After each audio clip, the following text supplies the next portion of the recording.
Fred, es-tu prêt? C'est ton tour de briller.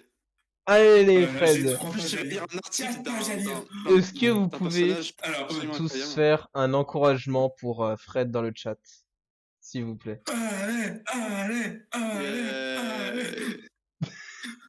Il y a 12 Est-ce qu'il y a icônes, il y a des- ça, il y a ça. Allez, Fred. Bref. Donc. Nous allons écouter l'article, donc, à la découverte du monde, 2 pays pour le prix d'un certain rédacteur qui s'appelle Sylvain Frediani. Ouais, donc, Ça et doit du être coup, un là, beau en fait, gosse, il y a ça. Fred qui va lire l'article de Sylvain. PSG. Voilà.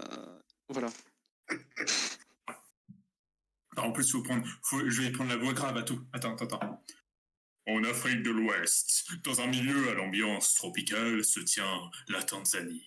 Un pays dont l'histoire et la composition géographique ont pu attirer l'intérêt de nombreux voyageurs tout au long de son histoire. Deviendrez-vous un de ces aventuriers? C'est la question que vous pose ici Sylvain, alias Fred, alias BG. En vous proposant cet article, vous présentant cette contrée qui n'attend qu'à être découverte. Alors, Par contre, je ne vais pas utiliser cette voix. Ouais, je vais être honnête, au moment où t'as dit « Deviendrez-vous un de ces aventuriers ?» C'était tellement le C'était Donjons et Dragons. dans Civilisation.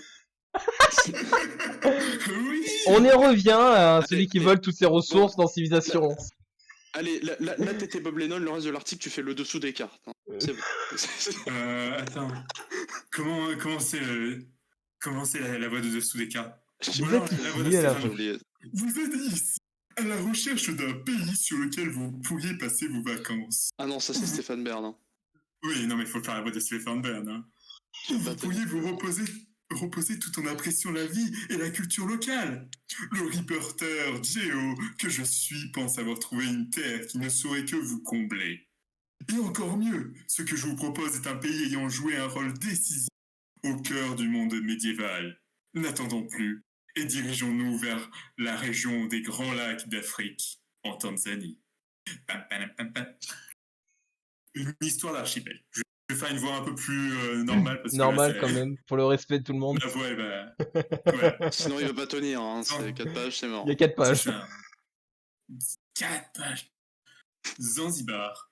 Il ne serait pas étonnant que ce nom vous dise quelque chose. Et pas seulement parce que vous avez joué à Civilisation, hein. En fait, cet archipel qui agira pendant très longtemps comme une cité-État a une histoire quelque peu particulière. Située à l'ouest de l'Afrique, l'île fut très tôt découverte par les populations arabes venant d'Oman et Perse. Ceux-ci virent en ce point stratégique une opportunité d'y installer un carrefour commercial dont le potentiel fut très tôt reconnu.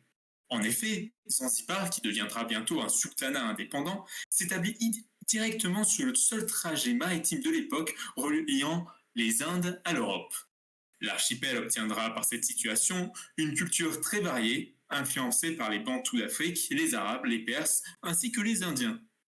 Comme vous avez peut-être pu l'imaginer, ces îles tropicales à l'allure cosmopolite deviendront au cours de leur histoire riches, célèbres, mais aussi convoitées.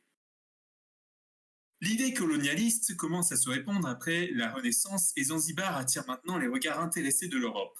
C'est ainsi le Portugal, un des maîtres des océans en ce temps, qui va agir en premier, en prenant possession de ces îles et des terres continentales environnantes. Par la suite, cette plateforme commerciale changera de main au fil des guerres, appartenant ainsi successivement au Portugal, au Royaume-Uni ou à l'Oman, toute cette instabilité fragilisant l'environnement économique de l'archipel. Un dernier coup de grâce pour le territoire a pu être l'inauguration du canal de Suez, installant une route maritime reliant l'Asie à l'Europe, évitant ainsi Zanzibar. Zanzibar prit son indépendance définitive en 1964 et fusionna très rapidement avec un pays continental bordant l'archipel nommé le Tanganyika. Désolé si je prononce mal. Partageant une idéologie communiste. Ouais, je pense. Il y a un résident de Tanganyika dans le chat, dites-moi dans le commentaire. Partageant une idéologie communiste et démocratique similaire. Le pays qui résulta de cette réunion sera appelé la Tanzanie. Néanmoins, la différence entre les deux cultures demandera une gestion plus ou moins indépendante des deux territoires et entraînera plusieurs fois des conflits d'intérêts entre les deux terres. Il est tout de même à noter que la Tanzanie sera l'un des rares pays d'Afrique à se diriger immédiatement vers une véritable démocratie, notamment grâce à l'investissement de son président Julius Nyerere. Malheureusement, l'attachement trop grand du président à des idées socialistes causera de nombreux troubles économiques au pays et condamnera finalement ce dernier à un taux de pauvreté assez élevé. Une envie de plage paradisiaque. Si vous lisez cet article, c'est peut-être parce que vous cherchez à trouver un endroit où vous pouvez passer vos vacances méritées. Et peut-être êtes-vous du genre à aimer vous reposer et à apprécier la vue de l'océan. Si c'est le cas, les allures paradisiaques des plages de Zanzibar pourront vous combler. En vous positionnant sur l'un des nombreux espaces tranquilles de plages ou atolls, îles basses formées par les coraux, constituant Zanzibar, l'océan Indien vous montrera tous ses secrets. En appréciant la simple vue de l'horizon s'étendant devant vous, ou en approchant les fonds marins et ses nombreuses espèces exotiques, vous pourrez profiter de l'allure tropicale de Zanzibar. Par ailleurs, Zanzibar ne peut pas se réduire uniquement par son sable chaud, et il est nécessaire de parler aussi de l'essence même de son peuple. Je vous en ai parlé plus tôt, mais la culture de Zanzibar est étonnamment diversifiée. En plus d'être la terre natale de Freddie Mercury, et à son âme, Zanzibar est l'archipel abrite des populations et des architectures de multiples ethnies, qu'elles soient arabes, indiennes, européennes ou autres. Ainsi, en vous perdant dans la vieille ville de Zanzibar City, vous aurez l'occasion de faire les marchés de vêtements typiques tout en vous extasiant sur les impressionnantes portes indiennes, puis sur les constructions arabes. Pour ces raisons, Zanzibar reste une destination de rêve tropicale où l'on pourrait presque se prendre à la Robinson Crusoe. En plus, je n'ai fait là que vous présenter succinctement les activités. Titre ou de nature tropicale. D'une personnalité aventurière, vous souhaitez explorer de vastes espaces naturels, vous perdre dans la beauté des forêts et des savanes. La partie continentale du pays devrait alors vous faire rêver. Le paysage montagneux que vous pourrez contempler tout en faisant un safari ne vous décevra pas. Le Kilimandjaro, montagne la plus haute d'Afrique, vous laissera très probablement un souvenir fort par son allure dominante et volcanique. Par ailleurs, vous pourrez croiser au cours de votre voyage de nombreuses espèces animales typiques de l'Afrique centrale. Préparez-vous à rencontrer des éléphants, hyènes, lions, flamants roses et bien d'autres animaux alors que vous irez au cœur de la vaste crevasse du Ngorongoro. De la même façon, le grand lac Victoria, avec ses chutes, vous laissera pantois devant la nature tropicale de cette terre. Pour finir, vous ne pourrez passer à côté des différentes tribus et autres locaux qui vous feront découvrir leur culture. La tribu Maasai, composée de bergers nomades, est un des exemples les plus connus. Quelques conseils de voyage. Cet article vous a plu, mais il vous reste sûrement quelques questions, et notamment, c'est quand le meilleur moment pour y aller? Eh bien, ne vous inquiétez pas, je vais vous répondre dès maintenant. Il faut savoir que puisque la Tanzanie se trouve en région tempérée, le pays possède des saisons de nature différentes à ce que l'on connaît en Europe. Pour éviter de souffrir de la pluie intense ou d'une trop grande chaleur, je ne peux que vous conseiller d'y voyager pendant la saison sèche, ce qui veut dire entre mai et octobre. Néanmoins, soyez conscient qu'il y fera toujours assez chaud. Après tout, on reste en région tropicale. Pour ce qui est du monde, ne vous inquiétez pas trop, la destination n'est pas la cible d'un tourisme de masse. Et il vous sera donc possible de passer des vacances relativement tranquilles, peu importe le moment que vous choisissez pour y partir. Néanmoins, je me dois de vous prévenir, il est très possible que de nombreux locaux vous abordent lors de votre séjour dans l'espoir de vous vendre une ou deux babioles. Même si cela pourrait vous agacer, ne leur en voulez pas.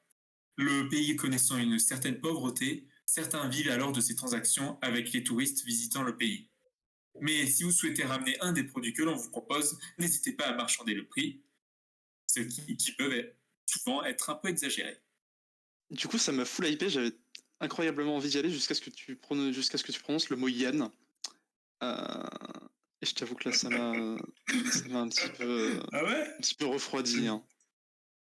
Pourtant, c'est vrai que les hyènes sont très... Moi, j'aime bien les vaches et les marmottes, tu vois.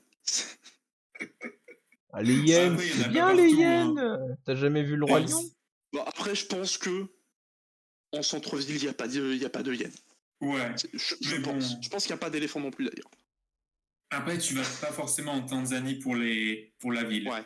À part Zanzibar. C'est juste Oui. l'exception. Ah, Zanzibar, quelle belle D'ailleurs, cité-état je pense que la seule raison pour laquelle je connais le Zanzibar, c'est, oui, bon, peut-être civilisation, mais Bill Civilisation. Wurtz aussi. Je pense que c'est surtout Bill Wurtz. Mais du coup, Cité-état aussi, vraie question, scientifique. vraie question, du coup, est-ce que Tanzanie, c'est juste genre le mélange des deux noms des deux C'est ça. trucs ou... C'est ça. C'est d'accord. C'est totalement ça. Ils ont juste un petit peu mélangé, ils se sont dit, ok, Bon, ils se sont ça pas passe. trop fait chier, c'est on prend la moitié de l'un, la moitié de l'autre, C'est ça. pif à pouf. Et du coup, encore un parfait exemple de comment les Européens ont ruiné la société d'un pays d'Afrique. Ouais, après, il y a aussi les Arabes dedans. Oui, il y a aussi les Arabes. Mais on va Ah. dire les Européens. Parce que c'est mieux de. On Oui, a le droit de dire qu'on est les méchants. Quand même, ceux qui ont vraiment détruit le truc, c'est les Européens. Faut pas se leurrer. C'est eux. Partout où on passe, on sème la destruction. Et du coup, toute petite parenthèse, mais est-ce que ça serait pas un petit peu triste que ce soit. Genre, parce que c'est où que t'avais dit le pays des lacs ou un truc dans le genre? Ouais, la région des lacs. C'est pas un petit peu d'Afrique. triste que ce soit la région des lacs alors qu'il y a un pays qui s'appelle le Tchad, ce qui veut juste dire lac? Le Tchad, est-ce qu'il est, il est dans la région des lacs ou pas? Je crois que non, il doit être un petit peu en dehors. C'est tellement triste. Le pays il s'appelle Lac et il n'est pas dans la région des lacs. Ouais. C'est tellement triste. Mais il faudrait vérifier si c'est... Parce que je sais plus c'est quoi la délimitation de la région des Grands Lacs. Du coup, une petite pensée pour le Tchad. Moi, j'aurais une question vite fait, c'est tu passes combien de temps à faire tes recherches là-dedans? Je veux dire, est-ce que la majorité c'est juste toi qui le sais parce que tu l'as cherché avant, ou est-ce que tu fais quand même pas mal de recherches pour l'article? Alors, ça dépend des articles. Celui-ci, par exemple, la Tanzanie, comme je la connaissais depuis assez longtemps, il y a la plupart des infos, je les connaissais déjà. Il y avait peut-être juste une ou deux références historiques que je connaissais pas, mais ça devait être tout. Et Non, après, voilà, j'ai quand même chapeau. vérifié mes infos parce que je dise pas que de la merde. Il Oui, y a aussi le dernier point. Je ne savais pas exactement quand est-ce que c'était le meilleur moment pour y aller. allez, c'est ça. J'avoue, je ne m'intéressais pas trop à ça, donc ça, je savais. Ah mais, Est-ce que non, tu mais connais les tarifs pour aller en vacances là-bas? non, mais du coup, c'est quand même vraiment Ça coûte classe. combien un billet d'avion? Voilà. Je suis vraiment là, tu vois, c'est le truc qui m'impressionne parce que quand même un article de 4 pages, disons que c'est quand même conséquent comme article, même s'il y a des photos et tout, c'est quand même pas mal. Et t'es en train de me dire que la majorité des informations, c'est toi qui les connaissais et t'as juste confirmé tes informations. Ouais, c'est ça. Mais Merci, c'est vrai, c'est impressionnant. Bah, un immense GG. Merci. GG, hein. Non, mais Ça montre que le gars il gère son domaine, quoi. le gars il gère son domaine. Je veux dire, moi, la fois où j'ai fait mon article sur GeoGuessr, j'ai tout cherché, tu vois, je connaissais rien. Et le mec il fait pas ses études en géo, hein. C'est Ah, le gars il fait rien. incroyable, hein. C'est honnêtement, en termes de paysage, pour moi, la Tanzanie, c'est l'un des plus beaux pays Bah là d'Afrique. déjà ça a l'air très d'Afrique. stylé. Oui, parce qu'on connaît ton amour pour les pays nordiques. Est-ce que c'est normal que quand moi on me dit Tanzanie, je pense d'abord à la sauce Panzani, qui est j'ai actuellement dans Non, le c'est frigo. pas normal, Mathieu. C'est triste. Euh, Mais non. Après, non mais je sais que c'est un pays, hein, mais... Dernière question. Oui. Le grand lac Victoria, il prend son nom de là où je pense ou Normalement, oui, de la reine, je crois. d'accord. Putain, elle est partout, hein. Elle est partout. La reine Il faudrait Victoria. vérifier parce que je me souviens plus de ça, mais il me semble avoir vu que c'était pour de la reine. Dans un pays où il y a un lieu qui s'appelle le Ngoro, il y a le lac Victoria, quoi. C'est terrible. Yes. Elle est partout, Victoria. Elle est partout. Elle est dans nos campagnes, sur nos réseaux sociaux.